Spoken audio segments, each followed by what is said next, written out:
adventure. It's America's 250th birthday, and there's no other better place to experience our great country than in our national parks.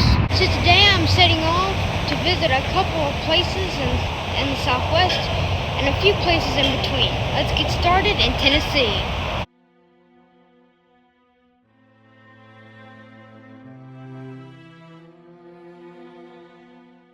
If you're going to visit a lot of national parks, get yourself a national park pass. It's $80 and it is good for 1 year. It's a great value when you consider most of the parks cost between $20 and $35 per vehicle. If you are not a U.S. citizen, the pass is $250. The total cost of all the parks and monuments that I am visiting is around $250, but since I have an $80 pass, we're saving about $170 in entrance fees.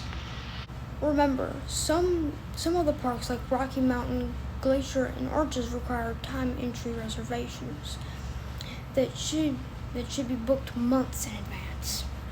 Alright, y'all, I'm gonna get some sleep. I'm stopping by the Tennessee State Capitol in the morning to get my stamp. I might show y'all some stuff there, and then we're off to Shiloh.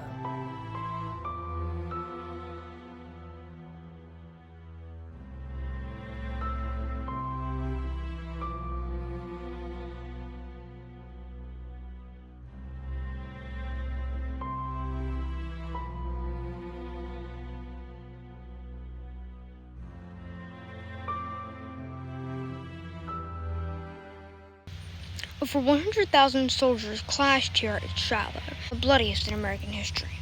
More soldiers died on this two-day battle than in the American Revolution, the War of 1812, and the Mexican-American War combined. Over 23,700 dead and a staggering 24% casualty rate. At the cemetery here, there's over 4,000 soldiers buried here, and over 2/3 of them are unknown.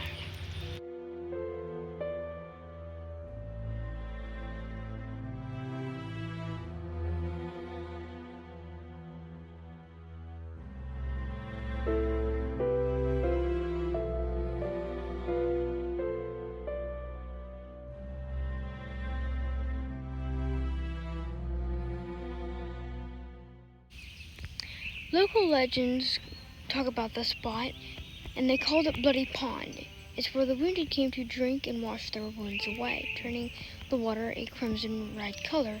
It's debated, but still an iconic symbol of the brutality here that day. It was here at Shiloh that General Albert Sidney Johnston was wounded in the leg, clipping a major artery, causing his boot to fill up with blood very quickly.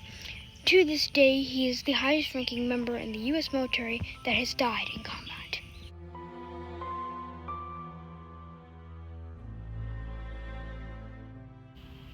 The Union troops were held in this area.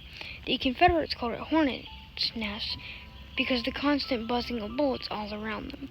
It's hard to imagine being in a situation like that.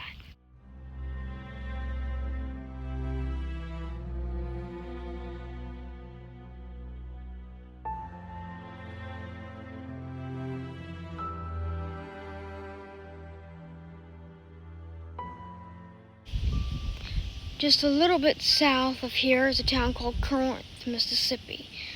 Since it sat at the intersection of two major railroads, it was considered the vertebrae of the Confederacy. They've got the Civil War Interpritive Center down there, and we're going to check it out. Plus, they also have a junior ranger program that I'm also going to do, so I can earn my other badge while I'm there.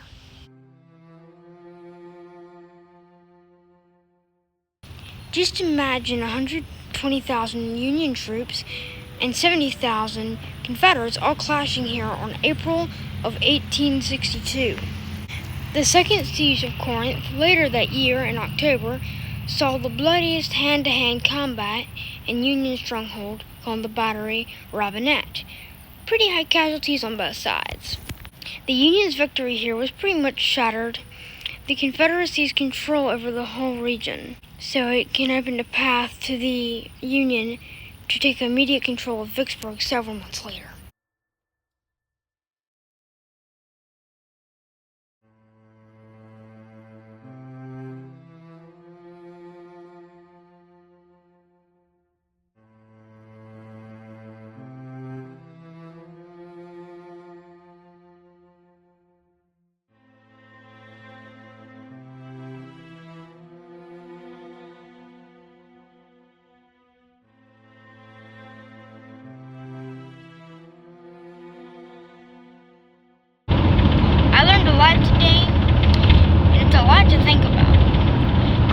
stuff like that happened so long ago can still leave an impression when you actually visit the battlefields.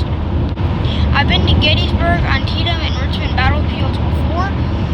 If you think about how many soldiers fought and died for, it gets to you a little emotional when you're there. They all had families, and some of those families waited for